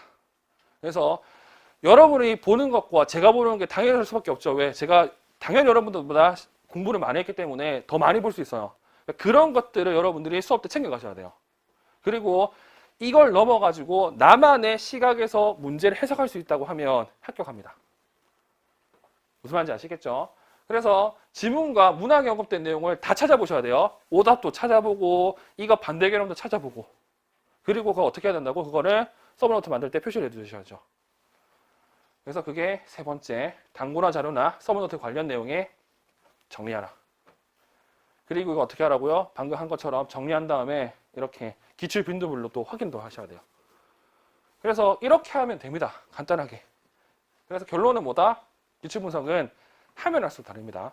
예를 들어서 작년에 공부했던 사람이 있죠. 작년에 공부한 사람이 작년에 했던 기출 분석과 올해 공부해서 올해 기출 분석하면 또 달라져요. 그 이유는 내가 보는 시각이 많이 달라지기 때문에. 실제로 임용시험장에 들어갔냐 안 들어갔냐도 달라지고요. 그리고 일자리 합격했냐 안 합격했냐도 달라집니다. 그러니까 기출 분석할 때는 우리가 배웠잖아요. 뭘? 협동학습. 협동학습의 가장 포인트가 뭡니까? 이질적인 집단을 하는 거죠. 그래서 수준차가 좀 나는 사람들과 하는 게 좀 좋습니다. 뛰어난 사람도 있고 그렇지 않은 사람도 있고 같이 하는 게 제일 편합니다. 그리고 이거는 제 욕하는 걸 수도 있지만 제 강의 듣는 사람과 다른 사람과 같이 하는 것도 괜찮아요. 그러니까 다른 시각을 볼 수 있다는 거지. 그렇게 하면. 그렇죠. 그런 식으로 해가지고 뭘 할 수 있냐면 시각을 넓힐 수 있습니다. 자, 그러면 첫 번째 문제 유형을 좀 보도록 할게요. 자, 문제 유형을 보시면 이렇게 나와 있습니다. 자, 유형 1이라고 해서요. 여기 보시면 단순 암기형 이렇게 돼 있죠. 자, 이 단순 암기형 같은 경우에는 이렇게 단순히 암기한 내용을 바탕으로 특정 내용에 빈칸을 채워넣거나 밑줄 친 내용을 찾거나 또는 틀린 것을 찾아 바르게 고쳐 쓰는 유형이다 이렇게 돼 있습니다. 이 유형 같은 경우는 말 그대로 단순히 암기하는 거. 그래서 어떤 문제에서 자주 나오냐면 이렇게 교육과정이라든지 아니면 장특법 내용이 자주 출제가 됩니다. 그리고 이 같은 경우는 어떻게 해요? 틀리면 나만 틀립니다. 이러면 얘는 무조건 맞춰줘야 될 유형 중에 하나라는 거. 그리고 여담이지만 올해 10월 달에 얘 정면 개정됩니다. 그래서 10월 달에 개정이 되면요. 개정된 내용도 보셔야 됩니다. 그리고 만약에 올해 내가 안 됐다 그러면 나는 방송인데 이런 말을 써도 되는지 모르겠지만 엿된 겁니다. 왜 엿됐냐면 구장특법도 봐야 되고 신장특법도 봐야 되거든요. 그래서 이러한 험한 꼴을 안 당하시려면 올해 합격하셔야 되고요. 그리고 뭐 긍정적인 이벤트로 뭐가 있냐면 왜 얼마 전에 국무회의에서 몇몇 교사들을 덧뽑겠다고 증언한다고 얘기를 했죠. 그 증언안에 특수교사도 포함되어 있습니다. 그래서 늘 얘기하지만 올해가 마지막인 것처럼 공부를 하시는 게 좋습니다. 여러분들은 잘 모르겠지만 제가 시험 칠 때는요. 경기도 초등 28명 뽑았습니다. 그래서 경쟁률이 얼마냐면 75대 1인가? 78대 1인가? 그리고 실경쟁률도 35대 1인가 그랬어. 이런 꼴을 안 당하려면 어떻게 해야 된다고? 빨리 합격하세요. 딴짓하지 말고 제발. 제발 제발. 됐죠? 그래서 이 단순한 경향 같은 경우는요, 이렇게 문제풀이 전략을 제가 적어놨습니다. 첫 번째, 어떻게 해야 된다고? 해당 문제와 관련된 카테고리를 생각하라. 자, 그러면 여러분들은 뭘 자꾸 실수를 하냐면요, 문제 풀 때 뭘 보냐면 답부터 찾으려고 해. 근데 답부터 찾으면 안 돼요. 왜냐하면 내가 만약에 출제자의 의도를 잘못 생각하고 접근한다고 했을 때 답부터 찾아버리면 답이 완전 다른 답이 됩니다. 이게 몇 문제가 있어요, 그런 것들이. 일단 문제를 보고요, 이 문제에서 지금 하이라이트 된 부분, 기억된 부분을 보시면 이 부분 딱 보는 순간 뭘 떠올려야 되냐면, 이거 우리 수업에서 언제 배웠냐? 3일 전에, 이틀 전에 배웠나? 자, 브릿지 모델에 나오면 뭘 생각해야 되고요? 아, 이거 학습장애 진단 모델이구나. 자, 학습장애 진단 모델 같은 경우에는 같은 카테고리 안에 세 가지가 있구나. 첫 번째, 브릿지 모델. 두 번째, 중재반응 모델. 세 번째, 인지처럼 가는 모델. 그러면 이거 보는 순간 그걸 먼저 떠올리셔야 돼요. 이렇게 마음속으로, 머릿속으로. 그 다음에 니은 보니까 이 말이 나오네요. 학습장애 선별검사나 진단평가와 관련해 가지고 이렇게 니은, 디귿, 리을, 미음, 비읍, 시옷이 이렇게 나옵니다. 자, 그러면 이거 같은 경우는 장특법에 나와 있는 거 떠올리셔야 돼요. 근데 여러분들이 좀 생각이 있다고 하면요, 딱 이거 내가 잘 못 외웠어. 근데 딱 보면 특이한 게 하나가 있어요. 뭐? 얘 같은 경우는 어디서 많이 쓴다고? 지적장에서 많이 써요. 그러면 대충 나와요. 제가 틀렸겠구나를. 됐죠? 그 얘기가 이 얘기죠. 자, 그러면 지금 그걸 떠올리고 2단계는 뭐 해야 되냐면 관련 내용에서 핵심이 되는 키워드나 용어를 고민해야 돼요. 자, 그러면 브릿지 모델 딱 보는 순간 뭘 고민해야 된다고? 요즘에 브릿지 모델, 능력, 성취, 브릿지를 얘기하겠고, 능력에 따라 성취에 따라서 하위 유형이 3가지 또는 4가지가 되겠고, 그리고 브릿지 모델 같은 경우에는 장점도 있지만 단점에 눈에 띄는데, 단점 같은 경우에는 우리가 아는 학습 장애와 학습 부진을 구분하지 못하고 있구나. 이게 떠올려야 돼요. 그려놓고 기억을 봐요. 보니까 헛소리 삐약삐약 했었네. 우리가 알고 있는 브릿지 모델이 아니라 뭐라고? 네, 중재반응 모델이죠. 그러면 바로 연결이 됩니다. 전체 카테고리 나오면 아무리 시험이라도 이상한 걸 안 물어보거든. 비슷한 걸 물어보게 돼 있어요. 소위 말해서 카테고리 안에서 그거를 구분하게 해놨어요, 문제를. 그러면 브릿지 다음에 나오는 중재반응 모델이 기억이 되겠고요. 그리고 니은 같은 경우는 방금도 얘기했잖아요. 직관적으로 적응행동검사는 학습장애가 그렇게 관련되지 않고는 알 수 있어요. 근데 이거는 못 외우면 못 쓰는 거예요. 근데 외웠다고 하면 제가 틀렸고 저 자리에 뭐가 들어간다고 하면 네, 우리가 알고 있는 이 기초학습 기능검사가 들어간다는 걸 알 수가 있습니다. 그래서 답은 이 2개가 답이 되겠죠. 됐죠? 그리고 좀 이따가 제가 뭘 말씀을 드릴 거냐면요, 이걸 말씀을 드릴 거예요. 이거 다 보고 나서 답을 쓸 때도 초등은 그렇게 문제가 없는데 중등은 똑같은 내용을 쓰더라도 점수가 0.5점에서 1.5점 차이가 날 수 있어요. 그것도 여러분들이 고민하셔야 돼요. 자, 일단 이게 틀리면 안 되는 단순한 경우입니다. 그리고 시험 문제 많이 나오는 게 여기 나와 있는 자료 해석형. 자, 이 자료 해석형 같은 경우에는 이렇게 얘기하고 있죠. 자, 암기한 내용을 바탕으로 지문에 언급되어 있는 내용을 해석해서 문제에서 질문한 내용을 찾아낸 유형이다. 쉽게 얘기해서 내가 알고 있는 내용과 지문에서 물어본 내용을 연결시켜서 문제를 푸는 겁니다. 그래서 이걸 통해서 뭘 할 수가 있냐면요, 자료를 읽고 해석하는 문제 분석력을 확인할 수가 있고요. 그리고 요즘 문제 대부분이 이 유형으로 출제가 됩니다. 그래서 이 같은 경우는 문제 풀 때 뭘 잘 봐야 되냐면 그런 거. 나의 근거로 하면 나의 근거로, 그리고 기억의 근거로 하면 기억의 근거로, 이 내용을 내가 아는 내용과 다 연결시켜서 써주셔야 정답이 돼요. 자, 그러면 이 문제 한번 보도록 할게요. 자, 이 문제 같은 경우에는 지금 초등 문제죠. 그래서 문항 2번에 이렇게 돼 있습니다. 동그라미 1번. B에서 박교사가 사용한 직접 관찰 방법은 무엇인지 쓰고. 자, 그러면 이거 보는 순간 여러분들 뭘 해야 된다고? 직접 관찰 방법을 먼저 떠올려야 돼. 그럼 직접 관찰 방법은 써 있습니다. 행동 분포 관찰, 1호 관찰 기록, ABC 관찰 기록, ABC 행동 관찰 목표, 행동의 기능평가 관찰지. 이게 먼저 떠올라야 돼요. 그래 놓고 뭘 해야 되냐면 B를 봐야 돼. 자, B를 보니까 이런 얘기 나와 있죠. 어느 시간에 많이 발생하는지 또 혹시 발생하지 않는 시간이 있는지 시간대별로 알아본 결과 큰 책 읽기 시간에 울음 행동이 가장 많이 발생하고 실외 활동 시간에 가장 적어요. 자, 첫 번째 줄에 이런 게 나와 있잖아. 시간과 시간대를 알 수 있다. 이 같은 경우는 하나밖에 없죠. 늘시 문제 나오는 행동 분포 관찰 또는 산정도. 이렇게 이제 여러분들이 접근하셔야 됩니다. 자, 그리고 동그라미 2번 지호의 울음 행동 기능은 무엇인지 나의 근거에서 쓰시오 이렇게 돼 있죠.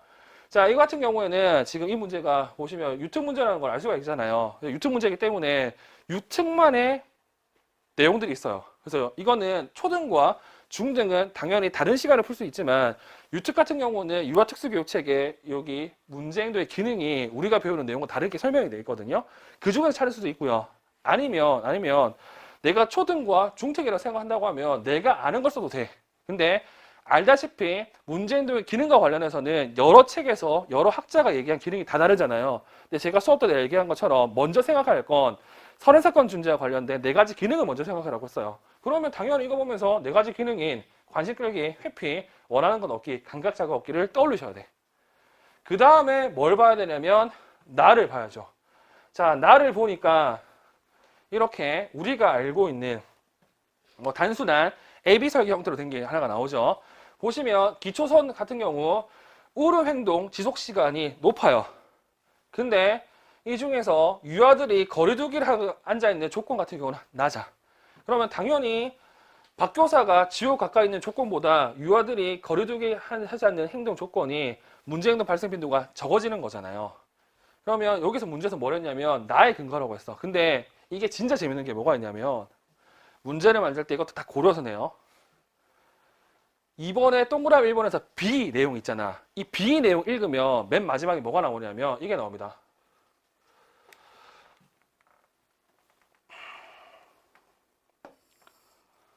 맨 마지막 행동이 이런 내용이 나오거든요. 실외 활동 시간에 가장 적어요. 그러면 지금 실외 활동 시간과 밑에 나와 있는 거리두기 같은 경우에 공통점이 있습니다. 나와 다른 사람들이 거리가 떨어져 있는 걸 알 수가 있어요. 됐죠? 그러면 이 상태에서 우리가 알고 있는 이 기능 내용을 찾아본다고 하면 하나밖에 없습니다. 일단 회피. 근데 지금 문제에서 뭘 물어봤냐면 나의 근거라고 했잖아. 그러면 이 용어들을 사용해 줘야 돼. 그래서 답으로 생각할 수 있는 게 뭐냐면 여기 나오는 것처럼 이렇게 얘기할 수 있죠. 신체적 접촉 거부. 이 내용에 신체 거부와 관련된 내용이 있어요. 어디? 이쪽에. 여기 있잖아. 이걸 이용해서 답을 써줘야 돼요. 그러니까 이 같은 경우는 아무 생각 없다고 하면 답을 뭘 쓰냐면 유아들이 거리두기 앉아있는 조건을 쓰는 사람도 엄청 많아요. 근데 이거는 문제도 기능은 아니에요. 됐죠? 이래서 더 많이 틀려요, 이 문제는. 그래서 이런 것들이 지금 우리 시험에 자주 나온다. 이거를 못 쓰는 사람들은 한없이 못 쓴다. 그러면 이거를 높이기 위해서는 일단 기본적으로 카테고리 외우고 이해해야 되고, 이게 해도 안 된다고 하면 어떻게 해요? 강론을 봐야 되고, 그리고 하나 팁을 드린다고 하면 내가 죽도록 이해가 안 되는 분들이 있어요. 이분들 같은 경우는 정성은 아닌데 변칙으로 뭘 할 수가 있냐면 기출문제를 거꾸로 할 수 있습니다. 이 말이 어떤 말이냐면 원래라면 이렇게 하죠. 기출문제를 풀고 그거 답을 찾고 내가 해석 같은 경우를 만들잖아요. 이게 아니라 만들어진 해석을요. 아예 기출문제를 보고 외우는 거예요. 그냥. 외우면 어떤 일이 발생하냐면 기출문제 쭉 보다가 하면 특정 문제는요. 특정 내용 물어볼 수밖에 없어. 다시 말해서 출제자 의도가 반영이 돼요. 어디? 답에는. 그러면 A를 보고 B를 떠올릴 수 있어요. 바로. 그러면 90%는 맞아요. 그게. 그렇게 해서 이해가 안 된다면 강제로라도 이끌어낼 수가 있습니다. 그리고 이걸 도움을 주기 위해서 제가 기출 분석집을 만들 때 정말로 미친 듯이 해설을 다 달아놨어요. 하나하나. 그러면 이걸 어떻게 활용할 수 있냐면 내가 진짜 암기만 잘한다. 이해는 잘 안 된다는 분들 같은 경우에는 처음부터 기출 분석 하지 말고요. 문제를 보고 답과 해설을 외워요. 그냥. 어차피 나는 장점은 암기가 있으니까. 이렇게 외워. 그러면 영역별로 문제를 쭉 다 보다고 하면요. A를 물어보면 무조건 답은 B예요. 그럼 시험 문제에서도 똑같이 A를 물어보면 나는 생각 없이 믿으면 돼. 됐죠? 이런 식으로 해가지고 본인의 이해력이 안 되는 분들을 채울 수가 있습니다. 하기 나름이에요, 이건 공부는. 그런 식으로 다들 관계 없습니다. 그래서 그걸 도움을 주기 위해서 지금 그렇게 작업하고 있어요. 됐죠? 그래서 이런 식으로 네, 자료 해석형 문제는 여러분들이 접근할 수 있다는 거. 그래서 제일 중요한 게 뭐냐면 이 문제에 나와 있는 뭐에 근거해서 뭐를 통해서 이 내용들을 다 반영해 주셔야 됩니다. 안 반영하면 다 틀리게 돼 있죠. 그리고 아까도 얘기했지만 소위 말해서 틀려도 되는 문제. 이게 추측 추론형이라고 불리는 거. 자, 얘 같은 경우에는 암기한 정의나 개념 등을 이용해서 문제에서 제시한 내용과 연계해서 이론서나 강론서에 구체적으로 언급되지 않는 질문한 내용을 추측과 추론해서 문장으로 작성하는 형태라고 되어 있습니다. 그래서 이 같은 경우는 찾아보시면요. 이론서 그리고 강론서 내용에 똑같은 건 없어요. 다시 말해서 네 생각을 쓰는 거야. 근데 네 생각을 쓸 때도 말 그대로 픽션으로 쓰는 게 아니라 논픽션으로 쓰셔야 됩니다. 사실에 근거해서 네 생각을 쓰셔야 돼요. 근데 이게 쉽지는 않습니다. 그리고 이 같은 경우는 초점을 잘못 맞추면 완전 답이 달라지게 돼 있습니다. 그래서 이런 형태가 킬링 문제로 많이 나와요. 이거 맞추면 합격, 이거 맞추면 이거 틀리면 떨어지는 이런 형태로 많이 나옵니다. 그래서 이 같은 경우에는 네, 여기 나오는 것처럼 사실적인 정보와 스스로 추측하고 추론한 내용을 연계해서 정답을 작성하는 유형으로 수준 높은 사고력을 확인하는 방법으로 보통 킬링 문제로 출제된다. 됐죠? 그러면 이 문제를 좀 보도록 할게요. 자, 이게 이제 초등 문제 같은데. 자, 문항 2번을 보시면 나의 디귿을 장기 교육 목표 성취도 평가 방법으로 사용하는 이유를 쓰라고 나와 있죠. 자, 디귿이 뭐냐면 교육과정 중심 측정, CBM. 자, 그러면 이 문제를 보는 순간 여러분들은 뭘 기억해야 되냐면 CBM. 일단 CBM과 관련된 특성들을 끄집어내야 됩니다. 자, 그러면 보통 이 CBM과 비교되는 게 뭐가 있냐면 일반적으로 2생 3층에 나와 있는 이거와 비교되죠. 됐죠?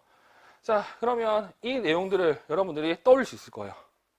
그리고 뭘 봐야 되냐면 여기 장기 교육 목표, 성취도 평가 방법 이런 것들을 보셔야 됩니다. 그리고 여러분들이 기출 분석을 해봤다고 하면 그리고 제대로 공부했다고 하면 CBM 나오는 순간 딱 먼저 떠오르는 단어가 뭐가 있냐면 이게 떠올라야 돼요. 진전도.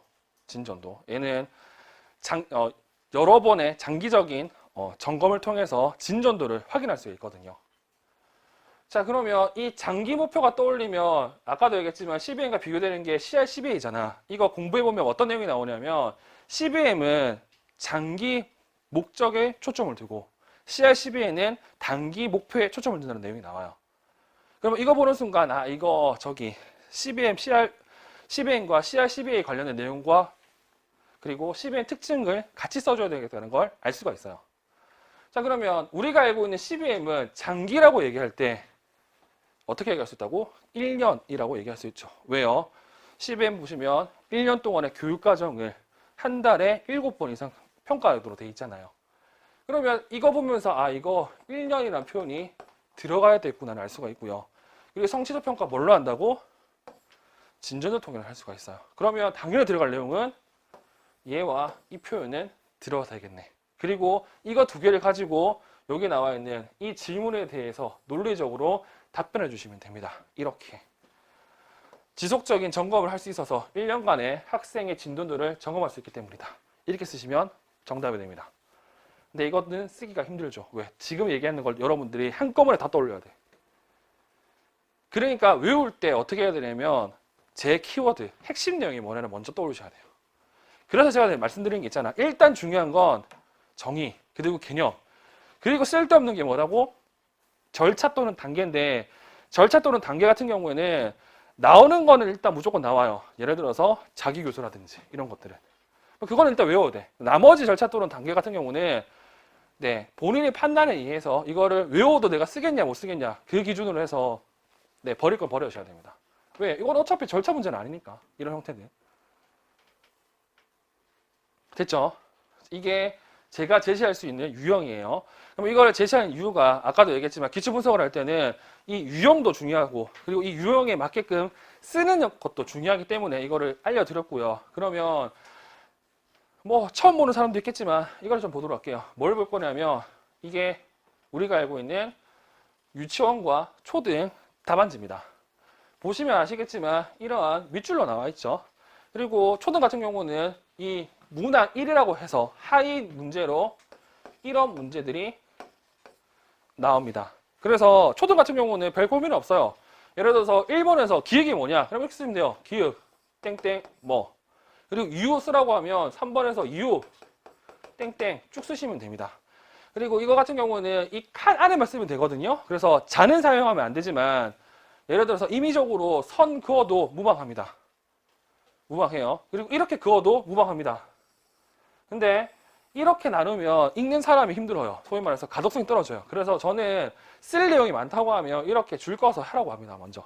그러면 조금 더 편하게 그리고 조금 더 많이 쓸 수가 있어요. 그래서 초등은 별로 문제가 안 돼. 근데 중요한 게 뭐냐면 중등이죠. 자, 중등 같은 경우는 이렇게 나와 있죠. 자, 보통 4문제, 2문제가 이렇게 큰 칸으로 나오고 나머지 문제들이 줄로 나오는데 소위 말해서 이 큰 칸에 나오는 문제 같은 경우 유형을 뭐라고 하냐면 우리가 알고 있는 기입형이라고 합니다. 그리고 이렇게 줄글로 나와 있는 걸 서술형이라고 얘기해요. 그러면 여러분들한테 제가 문제풀이나 모의고사 때 답을 받아보잖아요. 그러면 깜짝 놀라요. 왜? 모든 문제들이 전부 다 기입형으로 써 있어. 이렇게 쓰면 어떻게 된다고? 점수를 약간 못 받아요. 못 받아요. 이렇게 얘기할 수 있는 근거가 뭐가 있냐면 제 수업 듣는 사람 중에서 제 자랑입니다. 제 수업 듣는 사람 중에서 높은 점수를 합격하는 사람이 꽤 많습니다. 그 사람들 중에 중등 같은 경우 뭐 서울 2등, 경기도 3등의 답안지를 받아보잖아요. 그 사람들 같은 경우는 이 5번 형태로 된 소위 말해서 서술형 형태로 된 답을 쓸 때 그 사람들은 저걸 쓸 때도 어떻게 쓰냐면 서론, 본론, 결론을 씁니다. 근데 이거는 미친 짓이에요. 왜냐하면 답 생각할 수도 없어. 근데 그걸 쓰고 있다는 거 대단한 사람들이죠. 그래서 웬만한 사람들한테는 서론, 본론, 결론을 쓰지 말라고 하고요. 기본적으로 본론 형태로 쓰라고 합니다. 왜? 문제 형태가 서술형이니까. 그러면 예를 들어서 나중에 이제 문제를 볼 텐데 뭐 중등 문제 같은 경우는 그런 내용이 나오잖아요. 어디 갔냐? 저 뒤에 있나? 초등제이네.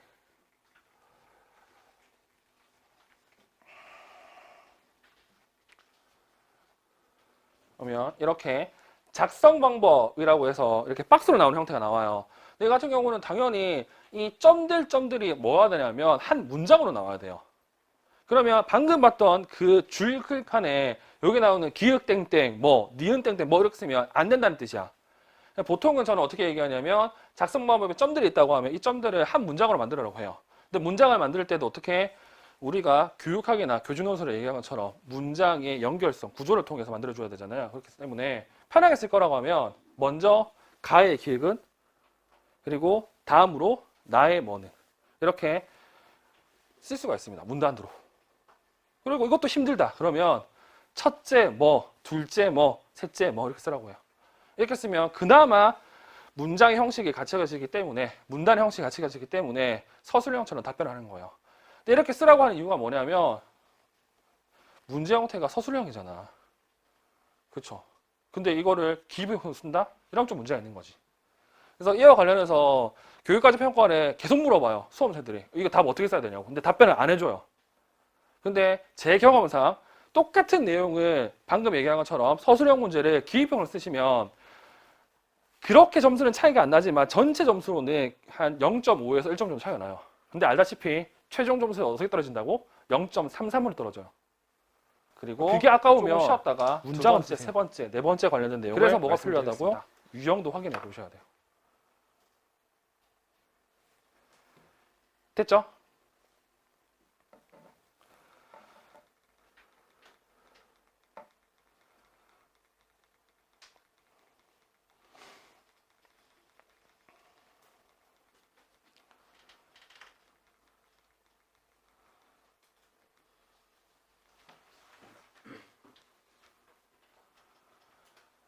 자, 그래서 우리는 지금 이 유형을 알아봤고요.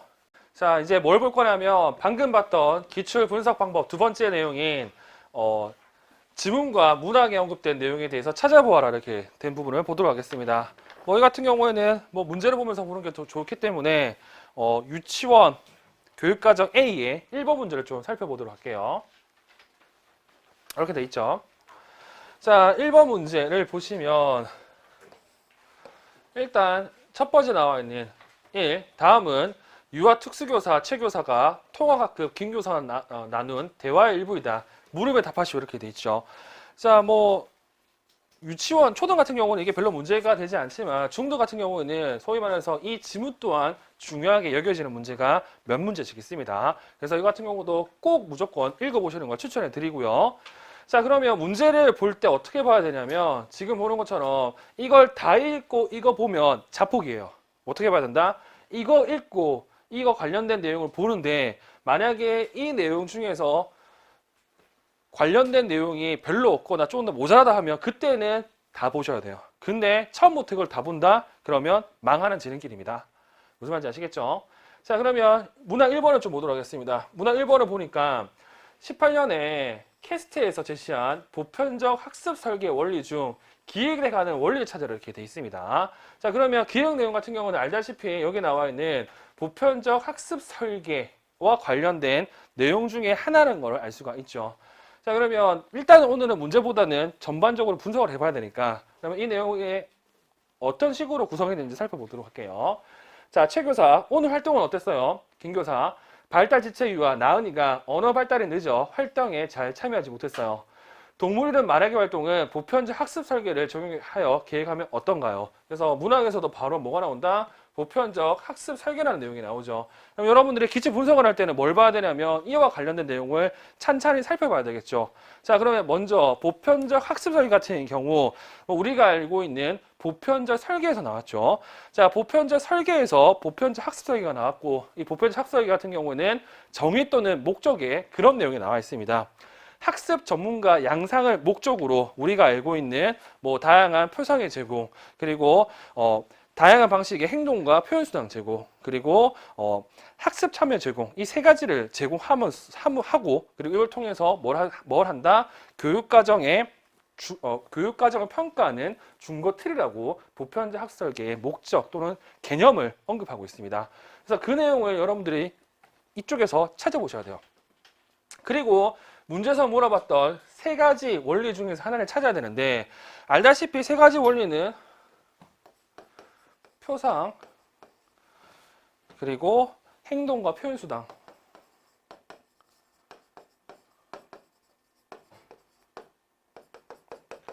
그리고 마지막으로 참여 수단 이렇게 이제 나와 있죠. 정확하게 적을게요. 학습 참여 제공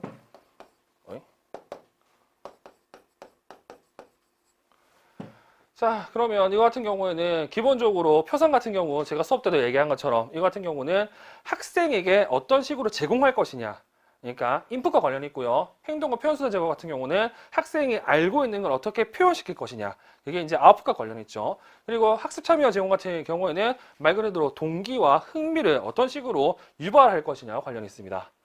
그러면 이 세 가지 중에서 이거 찾는 거는 어렵진 않아요. 어렵진 않고 그럼 뭘 해야 되냐면 그러면 기획 내용 읽어보시면 나은이뿐만 아니라 유아들의 관심과 흥미를 유도할 수 있도록 유아들이 좋아하는 동물 이런 걸 준비하고 유아들이 직접 골라서 노래하게 하면 좋을 것 같아요. 이 같은 경우는 답은 어렵지 않게 찾을 수 있습니다. 답은 다양한 수단의 학습 참여 제공 쓰시면 돼요. 그러면 분석을 할 때는 뭘 해야 되냐면 우리가 알고 있는 캐스트에서 얘기했던 세 가지 원리에 따라서 구체적인 준거들이 있잖아요. 그 준거들이 이 안에 얼마나 있는지를 여러분들이 확인하셔야 됩니다.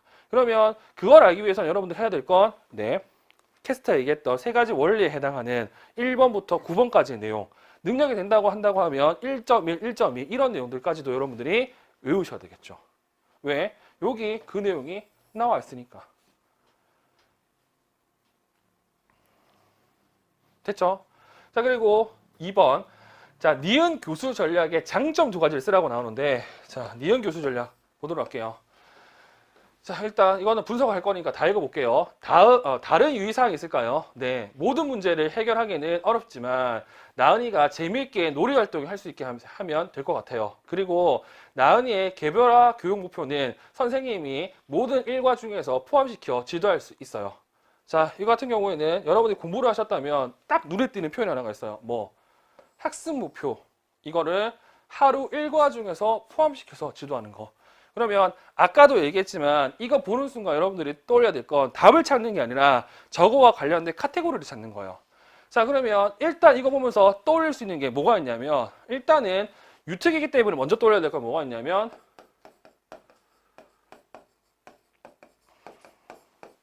삽입교수를 떠올리셔야 돼요. 그리고 유특이 아닌 초특과 중특 같은 경우는 이거 보면서 떠올려야 될 게 뭐가 있냐, 시험 문제에 나왔던 강행의 선책에 나와 있는 연습 방법으로 나와 있는, 학습 목표 연습 방법으로 나와 있는 세 가지인 집중,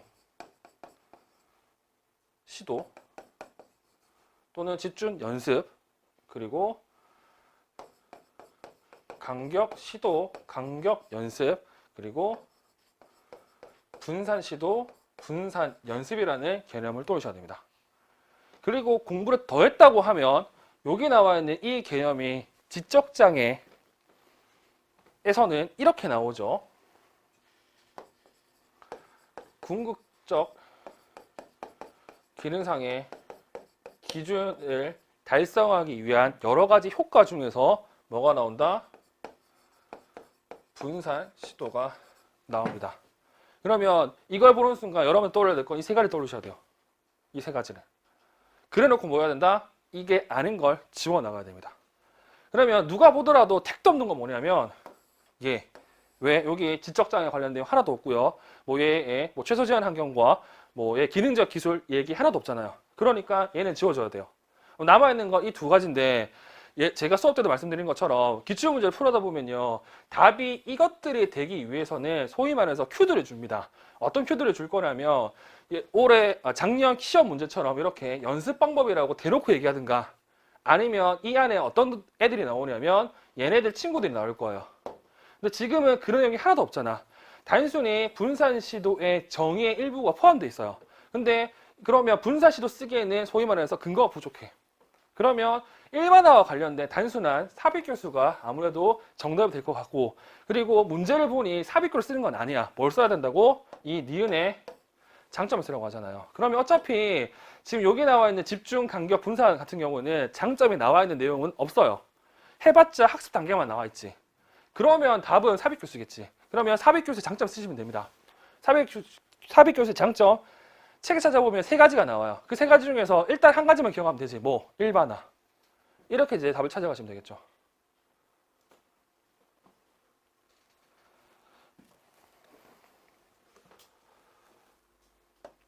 그리고 세 번째, 디귿과 리을의 촉구형을 쓰는데, 이 같은 경우에는 정말 짜증이 납니다. 왜 짜증이 나냐면 하필이면 이게 유특에 나와서 초특과 중특은 별로 고민을 할 거가 없거든요.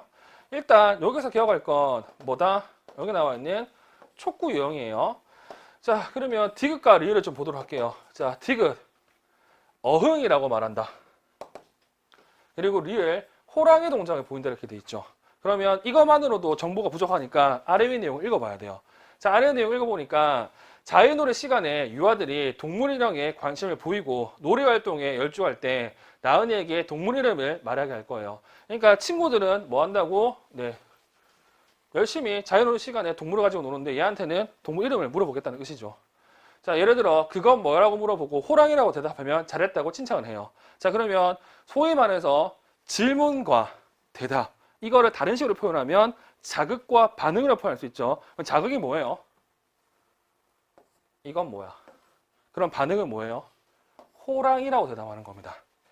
자, 근데 이거를 못한다 하잖아. 그러면 우리가 아는 이거 자극을 주고 반응을 유도했는데 이걸 못해. 그러니까 이러한 정반응을 촉진시키기 위해서 주는 교사의 도움, 이거를 뭐라고 한다? 촉진이라고 하죠.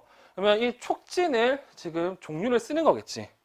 근데 여기서 기억할 건 뭐냐면 우리가 알고 있는 촉진의 유형 같은 경우 뭐 초등과 중등은 딱 이 정도는 알고 계시면 되겠죠. 어떤 거? 우리가 알고 있는 촉진, 촉구의 유형. 크게 본다고 하면 반응 촉구, 그리고 자극 촉구. 뭐 반응 촉구 같은 경우는 쉽게 얘기해서 교사의 도움, 그리고 자극 촉구 같은 경우는 우리가 알고 있는 자극을 여러 가지 형태로 변환시켜 주는 거. 자, 그러면 이 반응 촉구 같은 경우에는 알다시피 총 5개, 그리고 책에 6가지가 나옵니다. 어떤 것들이 나오냐? 일단 뭔가 눈으로 보여주네, 시각적 촉구. 말로 하네, 언어적 촉구. 그리고 몸짓으로 하네, 제스 초월하네, 몸짓 촉구. 그리고 시범을 보여주네, 모델링 촉구. 그리고 손으로 신체를 만지네, 신체적 촉구. 그리고 이것들을 2가지 이상 사용하는 혼합된 혼합 촉구가 있죠. 물론 다른 책에서는 플러스 뭐까지도 나오냐면 얘까지도 나와요. 근데 여기서는 이게 아닌 것 같아요, 일단. 그리고 자극 촉구 같은 경우는 2가지가 있잖아. 뭐 자극 내, 그리고 자극 외 또는 가외라고 이제 이렇게 얘기를 합니다. 자, 그러면 방금 봤던 이 문제를 보면서 촉구 유형을 했기 때문에 이것들을 떠올리면 돼요. 일단 초등과 중등은 됐죠? 자, 그러면 이 6가지냐, 이 2가지는 찾아봐야 되는데, 여기 보니까 어떻게 교사가 뭘 한다고요? 교사가 어흥하고, 교사가 호랑이 동작을 보여주고. 그러면 이거는 자극과는 그렇게 관련이 없다는 걸 알 수가 있습니다. 남아있는 건 이 중에 찾아야 되는데, 이거 같은 경우도 시험 문제에서 사람들이 엄청 많이 틀렸어요. 뭘 많이 틀렸냐면, 일단 디귿, 어흥이라고 얘기하는 거는 누가 보더라도 뭐다고? 누가 보더라도 얘는 언어적이에요. 말로 하기 때문에. 그러면 뭘 많이 틀렸냐면 리을을 많이 틀렸고요. 리을 같은 경우는 호랑이 동작을 보여주는 거잖아. 자, 그럼 호랑이 동작을 보여주기 때문에 될 수 있는 게 뭐가 있냐면 여기 나와 있는 몸짓과 모델링이 될 수 있다고 생각할 수 있어요. 자, 그러면 여기서 중요한 건 이 몸짓과 모델링 차이점이 중요한데, 모델링 같은 경우는 예를 들어서 호랑이 동작을 보여주면 학생은 어떤 반응을 해야 된다고? 호랑이 동작을 해줘야 돼. 그쵸? 근데 몸짓 같은 경우는 그게 아니에요. 다시 말해서 모델링은 반응이 보여주는 그 행동을 해야 돼. 또는 말로 해야 되고. 근데 몸짓은 그게 아니라 소위 말해서 단서로 그냥 작용하는 거죠. 그래서 지금 여기 나와 있는 호랑이 동작을 보여주는 건 여기 나와 있는 몸짓이고요. 이렇게 몸짓이고요. 왜 그러냐면 반응이 호랑이라고 얘기해야 되기 때문입니다.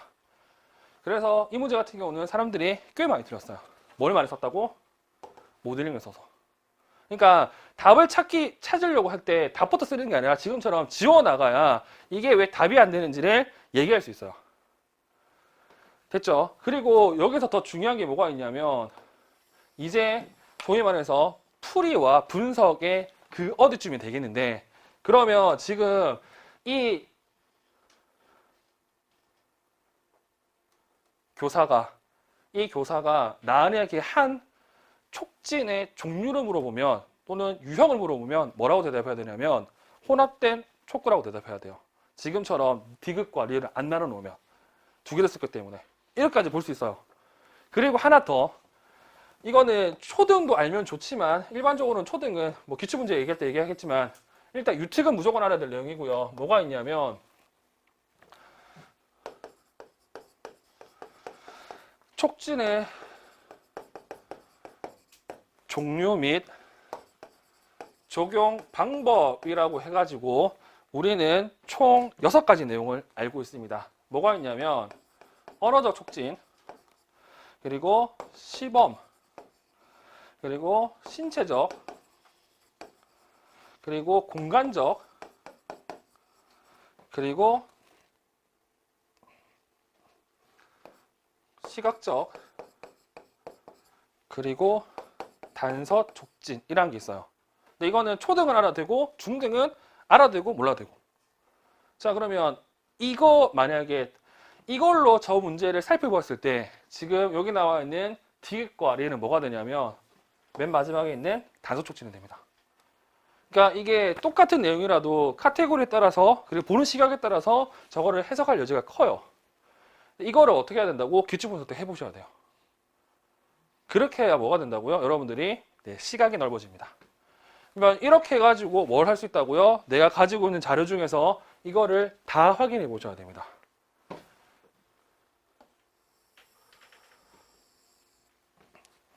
됐죠? 그래서 이게 두 번째 단계에 대한 설명이었습니다.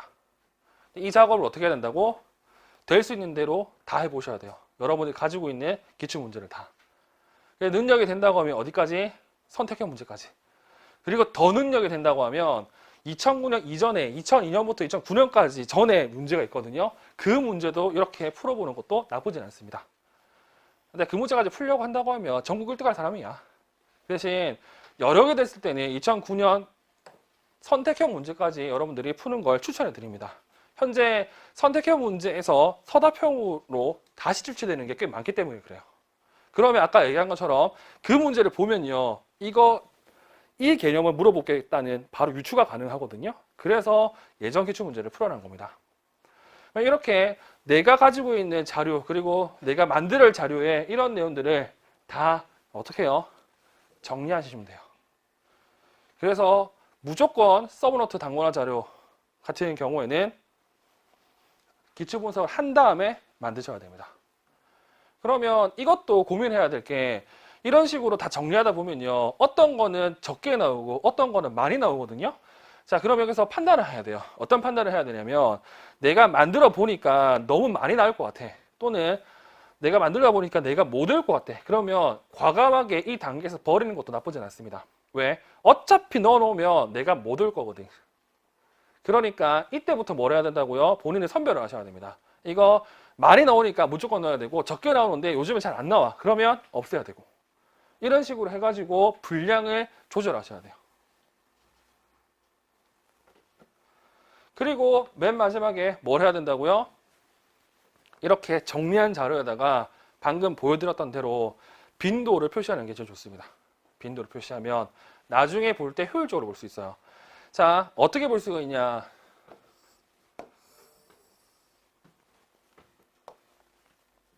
예를 들어서 1, 2, 3, 4, 5와 같은 이런 카테고리가 있다고 칩시다. 근데 내가 기출 분석을 해보니까 3번이 여러 번 나왔고요. 그 다음에 4번이 그 다음에 나왔고 그리고 2번과 5번은 한두 번 정도 나왔어. 그러면 어떻게 해봐야 되냐면 일단 처음에는 이거 다 봐야 되겠죠. 그 다음 볼 때는 뭘 봐야 되냐냐? 그 다음 볼 때는 많이 나온 거. 그 다음 볼 때는 이런 식으로 보면 여러분들이 빨리빨리 볼 수가 있어요. 근데 이게 불안하잖아요, 사람이. 그러면 그 다음 턴에는 어떻게 해야 된다? 이렇게 볼 내용을 조금 더 늘려나가면 돼요. 무슨 말인지 아시겠죠? 그렇게 해가지고 여러분들이 회독수를 높일 필요가 있습니다. 그러면 기출 분석을 한 다음에 단권화 자료와 서브노트를 만든다는 뜻은 내가 외울 내용을 지정한다는 뜻이고요. 이렇게 만들어지면 그걸 어떻게 외워야 되죠? 외우는 방법은 지금 얘기한 처럼 이런 식으로 중요도를 나눠가지고요. 어떻게 해야 된다고? 중요도에 따라서 보시는 걸 추천해 드려요. 그리고 이 중요도 안에 당연히 기출에 많이 나왔고 그리고 기출에 나올 것 같은 거 표시를 해야 되는데 이 나온 거는 뭐 지금 얘기한 것처럼 문제 보면서 표시하면 돼요. 근데 나올 것 같은 경우는 소위 말해서 기출 분석을 잘해야 됩니다. 근데 이거 같은 경우는 아까도 얘기했지만 알만큼 보여요. 똑같은 기출 문제를 하더라도 어떤 사람들은 A 측면, B 측면, C 측면을 다 볼 수 있어요. 그렇지 못한 사람들 같은 경우는 A 측면을 보죠. 근데 시험 문제 같은 경우는 B 측면, C 측면도 나올 가능성이 있으니까 이러한 내용을 좀 더 하기 위해서는 아까도 얘기했지만 다른 사람과 함께 기출 분석하는 것도 나쁘지 않고요. 아니면 강론서를 보거나 아니면 잘 만들어진 또는 합격한 사람들 내용을 참고해서 만들어도 돼요. 근데 중요한 건 똑같이 쓰는 게 아니라 내가 이것을 왜 넣어야 되는지 소위 말해서 타당성을 입증했을 때 그거를 넣으시면 됩니다. 그렇지 않으면 뭐 어떻게 된다? 네, 또 다른 이론수가 됩니다. 그러면 만드나 마나. 됐죠? 그럼 이렇게 해가지고 만든 거 같은 경우에는 뭐 사람마다 다르지만 결국에는 여러 번 보셔야 됩니다. 그리고 예를 들어서 7월까지의 서브노트를 단권할 자료를 만들었다 쳐요. 그러면 이때부터는 어떻게 해야 되냐면 저는 개인적으로 그렇게 생각합니다. 만들어졌다고 하면 이거 전체 보는데 처음에는 2, 3주 솔직히 3주도 많아요. 2, 3주 그 다음에는 1, 2주 그 다음에는 3일 그리고 시험 치기 2주 전 안에 같은 경우는 하루 안에 보면 성공적입니다. 근데 이렇게 보기 위해서는 어떻게 해야 된다고? 그 전부터 이런 작업들을 해놔야 돼. 어떻게 그 많은 거 하루 만에 보냐? 그러면 눈에 익혀야 되는 뜻이죠. 중요한 거는 따뜻한 눈도 띄고 그리고 안 중요한 것도 지금 공부해 보니까 좀 봐야 될 거 있다. 그러면 그거를 한 번 더 봐야 되죠. 그리고 이거 아까도 얘기했지만 시간이 문제가 아니라 분량으로 봐야 돼요. 그리고 여러분들은 소위 말해서 평범한 사람들입니다. 평범하지 않은 사람들 같은 경우는 강의 들을 필요도 없어요. 그냥 이론서 하나 보고 그 외우고 끝이에요. 근데 대부분 사람들 평범한 사람들이잖아. 이 평범한 사람들이 가지는 그리고 신이 준 최고의 선물이 있습니다.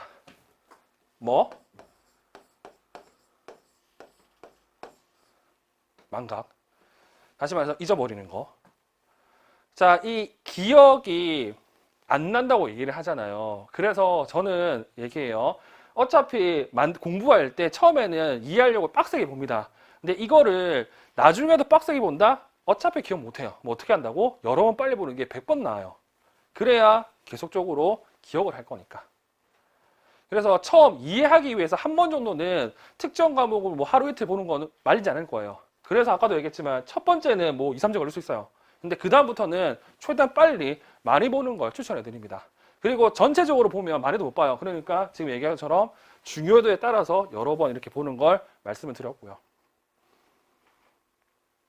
그래서 신이 준 최고의 선물인 망각 때문에 여러분들 꼭 해야 될 게 뭐냐면 무조건 복습을 해야 됩니다. 무조건 복습. 예를 들어서 이렇게 진행되더라 하더라도 2, 3주 진행되더라 하더라도 뭐 월요일 날 시각장애, 뭐 화요일 날 청각장애, 그리고 수요일 날 정서행동 뭐 이런 식으로 받다 쳐요. 그러면 어떤 텀이 있어야 되냐면요. 이렇게 두세 개 과목 묶어가지고 반나절 정도는 다시 보셔야 됩니다. 그때는 지금 얘기한 것처럼 하나하나 보는 게 아니라 쭉 보는 걸로. 눈에 익히 두르는 거지. 이렇게 해야 안 잊어보고요. 그리고 이렇게 한 바퀴 턴 돌았잖아. 그럼 뭘 해야 된다? 무조건 복습. 하루 정도는 복습 시간을 줘야 돼요. 전체 내용을. 그리고 또 최대한 빨리 돌리고 복습하고 최대한 빨리 돌리고 복습하고. 그래서 단권화 자료나 서브노트를 이거대로 계산을 하면요. 제대로 봤다고 하면 10번 넘게 봅니다. 10번 넘게 봐요. 10번 정도 본다고 하면 아무리 똥멍청이라도 합격을 하겠죠. 됐죠? 그래서 여러분들 하셔야 될 건 지금부터 해야 될 건 뭐냐? 기초 분석을 잘하자. 그리고 기초 분석 잘한 다음에 내가 외워야 될 단권화 자료 서브노트를 만들자. 그리고 이거를 얼마만큼 볼 것인지를 고민하셔야 됩니다. 그러면 여러분들이 최대한 빨리 합격하실 거예요. 됐죠? 그래서 결론적으로 말씀드리면요. 기초 분석은요. 여기 나오는 것처럼 사람마다 그리고 할 때마다 달라집니다. 왜? 보는 시각이 달라지기 때문에. 근데 이 보는 시각이 달라졌다는 것은 그만큼 내가 사고력이 확장됐다는 뜻이거든요. 그러면 뭐 다른 사람들보다 훨씬 더 편하게 그리고 높은 점수로 합격을 하겠죠. 그래서 기초 분석은 언제까지 해야 되냐면 합격할 때까지 하셔야 됩니다. 분석은 자, 그래서